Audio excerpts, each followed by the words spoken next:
आली रे आली होळी आली, चला आज पेटूया होळी, नैराश्याची बांधूया मोळी, दाखवूया नैवेद्य पुरणपोळी, होळी रे होळी पुरणाची पोळी, करूया आनंदाने साजरी, होळीच्या सर्वांना हार्दिक शुभेच्छा. तर रामराम मंडळी, आजपासून आमची सकाळची शाळा चालू झाली आणि सर्व ड्रायव्हर लोकांनी आम्ही एक नियम काढलाय की जो उशीर राहील त्यांनी सर्वांना चहा सांगायचा. पण आज वेगळंच होतं. आज आमच्यात ड्रायव्हरमध्ये महादेव देवखते आणि अंकुश टिंगरे यांच्यात पास झाला आणि अंकुश टिंगरे यांच्याकडे चहा सांगण्यावर आलं. मग त्यांनी आम्हाला चहा सांगितला, पण उद्यापासून वेगळंच आहे, त्यामुळे उशीर करून चालणार नाही. मग नंतर बघा ही शाळेवर खडी टाकायला आला होता, टिपर अडकून बसलाय आणि आता ह्याला समोरनं काढायचं म्हणून आमचे वॉचमॅन काकांनी ते ही फांदी तोडून आता इकडून घेऊन येतात. मग ही बघा मी एक ऑनलाईन डस्ट क्लीनर मागितलाय गाडीसाठी.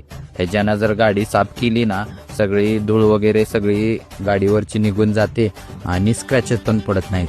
ती एवढंच आहे की जरा जास्तच मळते. मग नंतर बघा लहान पोरं होळीसाठी कशी लाकडं गोळा करते ती. आता आमच्या टायमाला आम्ही तर डायरेक्ट पळवूनच आणत होतो. तुम्ही कसं आणत होता ते कमेंट करून सांगा.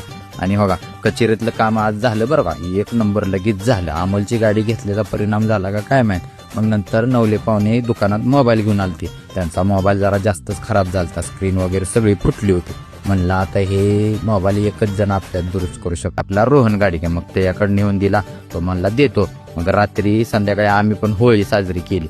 शुभ्रा नीट वाजवत नव्हती टिपरी म्हणून तिच्याकडनं घेतली, आनंदाने होळी साजरी होऊ दे म्हणलं. त्यावेळानं मग त्याच्यात टाकलेलं हरभरं भाजलं असलेलं म्हणून खाऊन टाकलं. आता आपण भेटू पुढच्या ब्लॉगमध्ये. राम राम.